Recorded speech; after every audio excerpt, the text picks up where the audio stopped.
Maar kort is op terrent, nee, qu'à terrent, de stad tapuet.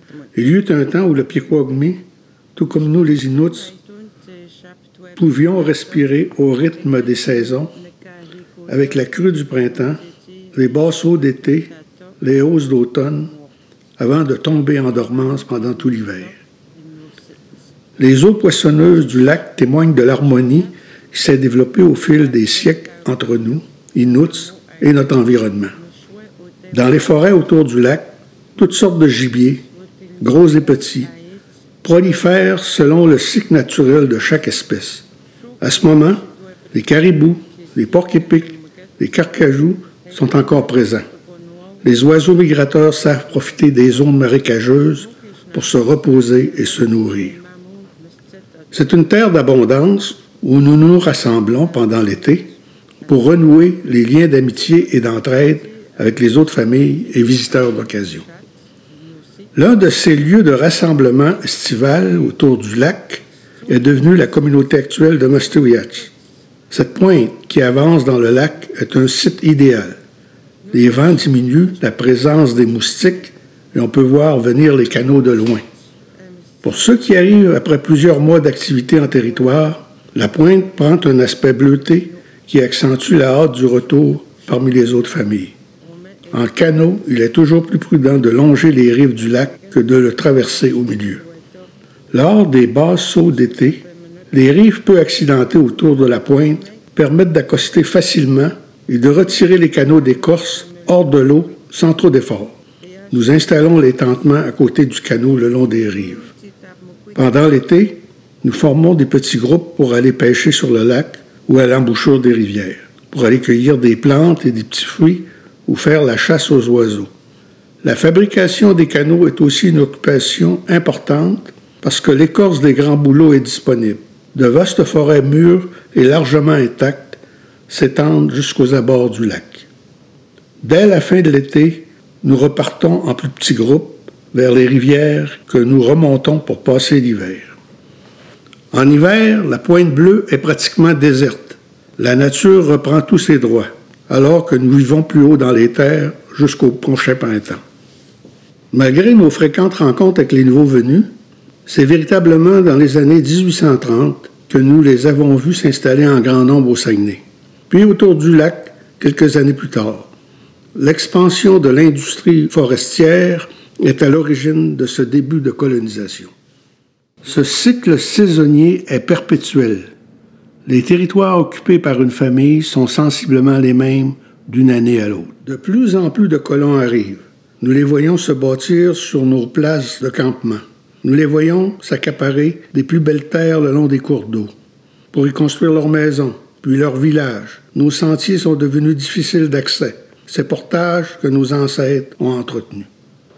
Nous ne nous sommes pas intégrés à ce mouvement de colonisation et de développement industriel, nos valeurs n'étant pas compatibles avec ce mode de vie d'accumulation, malgré les bouleversements et les épidémies qui semblaient annoncer notre disparition. Nous nous sommes défendus devant cette pression démographique des nouveaux colons. Par contre, les habitats fauniques que nos ancêtres avaient connus autour du lac se sont détériorés. Moins de caribous et de castors à chasser, moins de poissons à pêcher. Suite aux pressions subies autour du lac, nous avons demandé que soient réservés certains endroits mentionnés dans des pétitions que nous avons déposées. Dans notre pétition de 1844, il est question de terres situées à Chicoutimi et au lac Saint-Jean. Pendant l'hiver 1845-1846, une nouvelle pétition est déposée pour des terres aux mêmes endroits, mais demande aussi une partie des revenus provenant de la location du domaine du roi ainsi que de la vente des terres aux colons. En 1848, nous demandons des terres à l'embouchure de la rivière Péribonka et à l'entrée de la Grande Décharge, là où nous nous rassemblons le printemps pour pêcher et fabriquer nos canots d'écorce. Nous demandons également des fonds pour acheter des vêtements, des outils, des provisions et des équipements pour cultiver le sol et faire la chasse. C'est cette dernière pétition que nos 3 chefs Inuits sont allés déposer au gouvernement alien à Montréal. Nos pétitions vont finalement amener le gouvernement à nous réserver des terres. En 1851, il adopte une loi qui prévoit mettre de côté un grand total de 230 000 acres de terre pour les Autochtones du Bas-Canada. Un premier projet de réserve est d'abord identifié à l'embouchure de la rivière Péribonka. Mais la version finale de 1853 prévoit aussi des terres à l'embouchure de la rivière Métabetchouan. On ne sait pas trop pourquoi ni comment, mais en 1856, David Price, le fils de l'industriel William Price, obtient pour nous un échange des 2 réserves prévues pour celle du canton Weyatchouan. C'est une perte pour certains d'entre nous, car certains avaient commencé à défricher leurs terres à Métabetchouan. L'arpenteur Wallace, qui fait le premier arpentage à Pointe-Bleue, indique la présence d'occupants déjà installés sur les terres de la réserve. Un chef Innu et 2 frères d'origine abénaquise, mais aussi d'un certain Damas Hudon, qui accepte de partir s'il est compensé pour ses améliorations faites à la terre. Peu après la création de la réserve, il y a la présence de plus en plus remarquée de squatteurs allochtones, qui sont en réalité des colons qui tentent de s'installer illégalement sur les terres dans la partie inhabitée de la réserve, car la plupart de nos familles, voire presque la totalité, ne résident pas en permanence dans la réserve et retournent en territoire dès le début de l'automne. À ce moment, les colons de la région demandent à plusieurs reprises que ces terres réservées soient réouvertes à la colonisation. En 1866, devant cet envahissement, le département des Affaires indiennes nous encourage à faire arpenter les terres de la réserve en lot de ferme, et ce, après qu'un décret soit adopté pour autoriser les travaux d'arpentage aux frais de la bande. Suite aux pressions des colons de la région, le gouvernement va nous convaincre de faire des cessions de terres de la réserve. La première cession, celle de 1869, porte sur plus de 15 000 acres de terre, alors que la deuxième cession, qui a lieu en 1895, porte sur un total de 2 400 acres. De la superficie originale de 23 040 acres de la réserve, lors de sa création en 1856, il ne reste qu'environ 25 % du total au début du 20e siècle, soit environ 3 289 acres dans les rangs A, B et C. Par contre, un petit lot dans le rang 9 reste oublié quelques années avant d'être cédé lui aussi. Puis, notre communauté connaît ses premiers bâtiments non résidentiels. Le poste de traite de la Compagnie de la baie d'Hudson ouvre dans la réserve vers 1866, à un endroit stratégique où nos canaux peuvent facilement accoster, mais le poste de Métabetchouan demeure en opération jusque vers 1880. La première chapelle a été déménagée sur la glace depuis Métabetchouan vers 1874-75, puis reconstruite dans la réserve. Lorsque le gouvernement propose de faire arpenter les lots encore non cédés, le conseil de bande s'objecte, mais sans résultat. L'arpentage de 1879 porte également sur la subdivision des terrains occupés et l'octroi de certificats de possession, qui sont un droit pour occuper un terrain en quasi-propriétaire. Ce droit d'occupation est mis en place pour favoriser la sédentarisation et l'exploitation agricole des terres.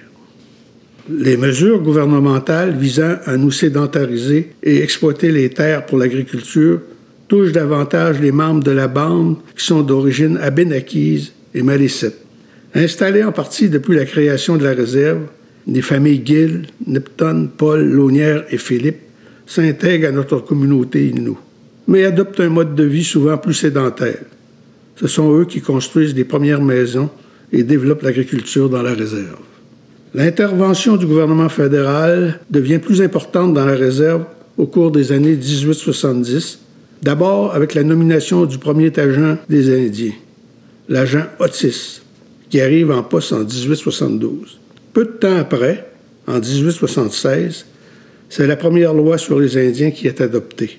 À titre de représentant du département des Affaires indiennes, l'agent va exercer des pouvoirs très étendus sur les affaires de la communauté, à l'encontre de notre leadership et du mode de prise de décision traditionnel. C'est aussi en 1876 qu'on assiste à la construction d'un hôpital dans la communauté, considéré comme étant le premier au Saguenay-Lac-Saint-Jean, mais qui ressemble davantage à un simple dispensaire médical. Il sera démoli vers 1900. La première école est construite en 1887. Quant aux Oblats, ils font la mission estivale dans la réserve depuis sa création, et même avant à Métabetchouan. Ils s'établissent en 1889 avec la construction d'un monastère qui servira aussi de presbytère. Les Oblats ont mis sur pied une ferme avec différentes productions, dont la culture de foin, de légumes et d'élevage d'animaux. La présence du magasin de la Compagnie de la baie d'Hudson a aussi pour effet d'attirer des familles cris de Mistassini et d'ailleurs pendant l'été. Il s'agit d'au plus une dizaine de familles qui viennent se tenter dans un secteur un peu à l'écart des terres de la commune, au sud de la promenade actuelle. Comme certaines familles cris reviennent chaque année, des liens de mariage ne tardent pas à se concrétiser avec des familles Innu. Ces familles sont à l'origine des noms de familles comme Moore, Curtness, Blacksmith et Bossum qu'on leur retrouve actuellement dans la communauté. En 1891, la présence de cette petite congrégation anglicane dans la communauté amène la construction d'une chapelle anglicane sur une partie du lot 18 du rang A de la réserve par le révérend Stewart, dont le terrain a été donné par James Robertson, membre de la bande. Le cimetière anglican, situé à côté de la chapelle, est ouvert en 1898 puis agrandi vers 1944. Il va servir notamment à l'inhumation de personnes cris et inuits décédées suite à un séjour au sanatorium ou à l'hôpital de Roberval. Alors qu'elle tombe en ruine, la chapelle anglicane est finalement démolie vers 1966. Les premières habitations permanentes sont situées sur les abords du lac. L'évolution du nombre de maisons dans la réserve en 1880, 1892 et 1917 montre que la communauté est en plein développement, avec de plus en plus de membres qui possèdent une maison dans la réserve. Le développement de l'agriculture atteint son apogée vers 1891, avec un total de 31 exploitants. Le nombre d'exploitants va diminuer progressivement par la suite, avec 27 en 1931, puis 17 en 1951, puis seulement 9 exploitants en 1966. Au tournant du siècle, le nombre de maisons s'accroît avec l'augmentation de la population. La présence de différents services et les possibilités d'emploi, même saisonniers, encouragent les familles à se construire une maison pour y demeurer une partie de l'année. Malgré la présence de quelques maisons dans la réserve, certaines familles, au retour de leur territoire de chasse, continuent de se tenter sur les rives du lac pendant l'été. Différents commerces s'installent. Le magasin de la Compagnie de la baie d'Hudson voit l'arrivée de quelques concurrents pour l'achat des fourrures et la vente de produits. Charles Simeon, Méridée Robertson, Clément Dufour, puis le Révillon et Frères ouvrent des magasins qui visent la clientèle de la communauté. Vers 1917, un chemin de fer est construit à travers les terres de la réserve. C'est une source de dérangement importante, non seulement pour le bruit qu'il fait et pour les accidents qu'il provoque, mais surtout parce qu'il a pour effet de séparer la communauté sur toute sa longueur. Le terrain est cédé à la Compagnie du chemin de fer. La décision des gouvernements d'autoriser la construction des barrages sur la rivière Saguenay et la Grande Décharge a pour effet d'inonder une partie de la réserve en 1926. C'est une superficie totale de près de 500 acres de réserve qui se retrouve ainsi submergée de façon permanente par les eaux du Piquagumee. Au cours des décennies suivantes, les crues printanières et automnales des eaux vont aussi causer des dégâts aux chemins, aux aménagements et aux habitations. Au lendemain de la Deuxième Guerre mondiale, les services de santé scolaires disponibles s'améliorent. L'aide gouvernementale devient plus importante pour les familles, notamment pour aider celles qui continuent de fréquenter le territoire. La densité résidentielle s'accroît principalement le long de la rue Ouiachuan, mais aussi dans les secteurs plus éloignés des rives du lac Saint-Jean. C'est aussi dans les années 50 que débute la location de baux de villégiature sur les rives du lac Saint-Jean. Cette activité va prendre de plus en plus d'ampleur. Vers 1960, l'école résidentielle, le pensionnat indien de Pointe-Bleue est construit. Créé pour accueillir les enfants de chasseurs nomades d'ici et d'ailleurs, il a pour effet de couper les enfants de leur famille, mais aussi de leur culture. La gestion du pensionnat est transférée par les Oblats à des laïcs en 1973 et ce, jusqu'à la fermeture du pensionnat en 1990. C'est en 68 que les Oblats se départissent du monastère, de leurs fermes et des vastes terrains qu'ils occupent dans la communauté depuis 1891. Le conseil de bande va reprendre possession de ces bâtiments et des terrains pour le développement résidentiel et institutionnel de la communauté. Lors du renouvellement de son bail dans la réserve vers 1962, la HBC cède également une grande partie de son terrain qu'elle occupe depuis plusieurs années. Le poste de traite est devenu un magasin général où le commerce des fourrures occupe seulement une petite partie des affaires avec la communauté. Le magasin de la Compagnie de la baie d'Hudson ferme en 1979. D'autres petits commerces et magasins se développent également sur la rue principale, que ce soit pour des fins touristiques ou pour des fins de consommation locale. Les années 70 montrent un mouvement de prise en charge graduelle des programmes et services jusqu'alors assurés par le ministère des Affaires indiennes dans la communauté. Le conseil de bande se dote d'une administration publique de plus en plus diversifiée en matière d'éducation, de santé et de services publics. Sur le plan culturel, la communauté développe des expertises locales en vue de protéger et de mettre en valeur le patrimoine culturel des Pequot-Minuts.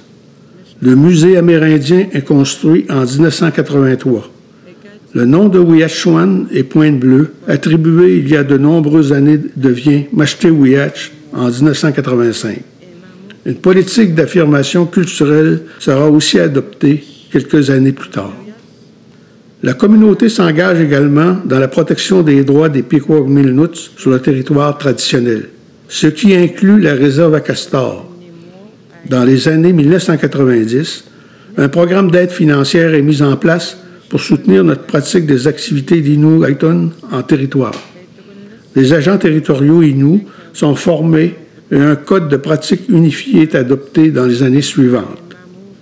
Au cours des dernières décennies, la communauté acquiert de plus en plus d'autonomie.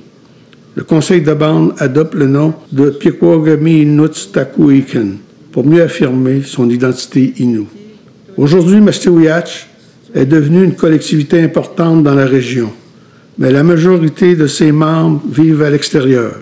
Pour disposer des terres suffisantes au développement de notre nation, la communauté négocie un agrandissement de la réserve actuelle pour créer un véritable Innu aussi qui va nous procurer une plus grande autonomie. Mashtewiyatch est maintenant une communauté Innu riche du multiculturalisme de ses familles. Nous espérons par cette initiative rendre hommage à l'héritage légué par nos ancêtres qui ont bâti cette communauté, ainsi que notre nation forte, fière et inspirante.